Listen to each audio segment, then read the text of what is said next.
Hello, it's been a while. This is Ship Thoughts for Shigure, because it's out of NDA and it's kind of available, but it's not quite available yet. So when this comes out in a couple of weeks' time from me recording this, there might be some people looking for some information about it, and looking for people who have played it, which I just have. So I thought I'd give you my insight after playing 10 games in Shigure as a destroyer player. So I consider myself to be a torpedo destroyer main aficionado. That might be the right word. I consider myself to be reasonably competent in torpedo destroyers, especially Japanese ones. I love Reload Shiratsuyu, which this is based on. This is based on a Shiratsuyu hull. I love Reload Kagero. I love Shima. I love all of that style of ship.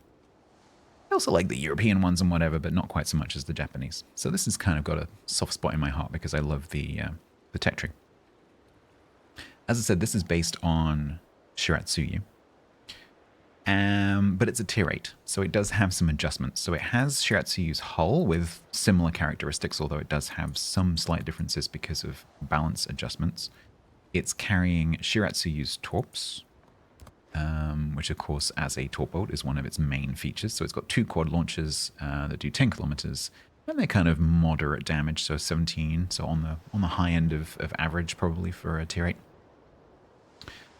They have 1.6 concealment, which is pretty normal for a Japanese destroyer. That equates to something in the region of 9.5 seconds of reaction time. Once you've buffed the speed a little bit with the captain, which you could do, it probably goes down to just under 9 seconds, I would guess. So they're not the stealthiest torps, because they're not particularly quick. But the damage and reload payoff is pretty good. But that is not this ship's party trick.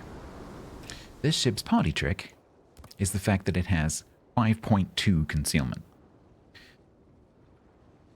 And while that's only 200 meters better than some of the 5.4 destroyers, like Kagero, that 200 meters extra, especially when you meet not quite so well concealed destroyers, like the sort of like 6-ish kilometer destroyers, submarines, a lot of submarines are around that mark as well, it makes a huge difference. Because you can go into a nose-to-nose encounter knowing that you have that extra buffer. And if you look at the enemy team list, and you're kind of, you're ruling things out as you go into that engagement, you're looking at the other caps, and you're like, okay, it's not the lightning, it's not the this, it's not the that, and you're trying to work out what it is that's opposite you. And you work out that it's a ship that has kind of not great concealment, then you know what that engagement distance is going to be when you spot each other. And sometimes that distance is quite large, and that enables you to be fairly brazen. And I've played 10 games, of which I've won 8. So I've won 8 out of 10 games. So many times during those 10 games, I just spotted something to death because we met in the middle at a cap or an arms race buff or something like that. And I was either able to just keep it spotted until my team killed it. I was able to keep it spotted, watch it do some kind of panic turn, and then torp it as it was making the panic turn. Or, in one of the matches I've just played, get an arms race buff nose-to-nose with a Kitakaze in this case, because I have a significant concealment buffer against a Kitakaze, and we were nose-to-nose. But because this also has an engine smoke and a speed boost, you can speed boost towards the thing that's trying to spot you and trying to race you to that buff. And then, as long as there's no radars and stuff around, I can beat a Kitakaze to the punch in terms of grabbing the buff, because I can speed boost and then engine smoke at the last second just before it spots me. Meanwhile, my team are trying to shoot it because I'm spotting it the whole way in from that concealment buffer. So they've got a couple of volleys on it maybe. And then I can smoke just before it spots me, make that turn through the buff, and then grab the buff and leave. Okay, they're going to go dark when I smoke, but we get the buff. And then possibly, depending on what that ship does, as my smoke goes down, once I've made that U-turn, I spot them again as they're trying to chase me. And so don't look at that 5.2 and think, oh, it's only 200 meters. It's 200 meters. That's huge. And when you come up against, let's say, French destroyers, which don't have particularly great concealment, depending on how they're built. Let's say you have a Fantasque or something rushing at you. One of the problems with being in a 5.6 destroyer or a 5.4 destroyer is, yes, you have a spotting advantage, but the ship that's running at you is going very fast. That 200 meters gives you a bit of extra time. And so this ship that's running at you really, really fast, it's going to be spotted for longer, you're going to have more time to react. And if you absolutely need it, you have this engine smoke. And that combination of 5.2 plus the engine smoke rather than a normal smoke, which you have to leave behind you, this one you can take with you, gives you a huge amount of opportunity to just like do the almost like a Roadrunner thing. You like the I can't do the noise, but the classic cartoon Roadrunner noise, and make that noise and like poof, and then you're off. That combination is really super powerful. So as a torpedo destroyer, this isn't particularly powerful.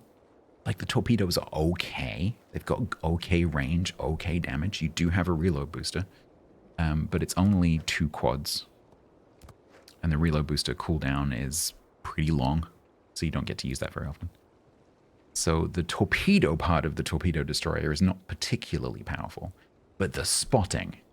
This thing is a spotting monster. And consequently, if there's no radar backup for that ship for that destroyer or submarine that's in front of you, you can be pretty aggressive with your spotting because you know that you're going to outspot it. And especially now that information is available in the game, so if you don't quite know, like, oh, okay, I know I'm against this destroyer, but I don't know what the concealment is, you can check.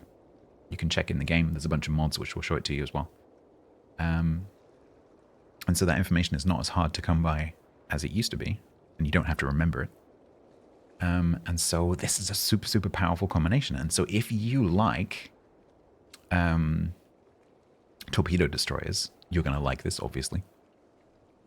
But also, I think if you like any destroyer which is kind of aggressive, so if you like, ironically, so if you like the sort of more aggressive cap contesters, some of the hydro destroyers, if you like things like Luoyang, Lushun, things like that. If you like some of the radar destroyers, you might like this playstyle as well. Because although you don't have that hydro/radar and shoot part of the gameplay, you sort of have half of that gameplay because you can push and get things spotted, and then someone else does the shooting.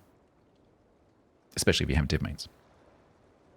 And so you still get that gameplay to a certain extent. It's just that you're killing things by proxy rather than killing them yourself. And so I've found this tremendous fun. It's a refreshing take. Generally speaking, I'm not a fan of mixing national flavors. And so when I saw that this had an Italian style smoke, I was a little bit disappointed because I don't like that blending of the flavors, because otherwise everything ends up tasting the same. But in this particular case, it works really, really well. It could have been an Italian destroyer, but it does work well. So yeah, I've had enormous fun playing this. I'll definitely be playing it some more. And when this comes into the event pass, if you're considering getting it and you like torpedo destroyers, you like the sneaky torpy, you like spotting, you want a good ship that's good for spotting missions, the dockyards, I highly recommend this ship. I'm not going to go through all of the stats and everything because it's a super easy ship to understand. It's got Japanese guns, Shiratsuyu torps. The only thing you really need to know is that it's 5.2 concealment and that it's got an engine boost. An engine smoke. That's all you need to know. If you understand that, you understand the ship. It's not complicated. So yes, I recommend this ship. Thank you for your attention. Come and find me on Twitch, Kick, or YouTube while I'm live.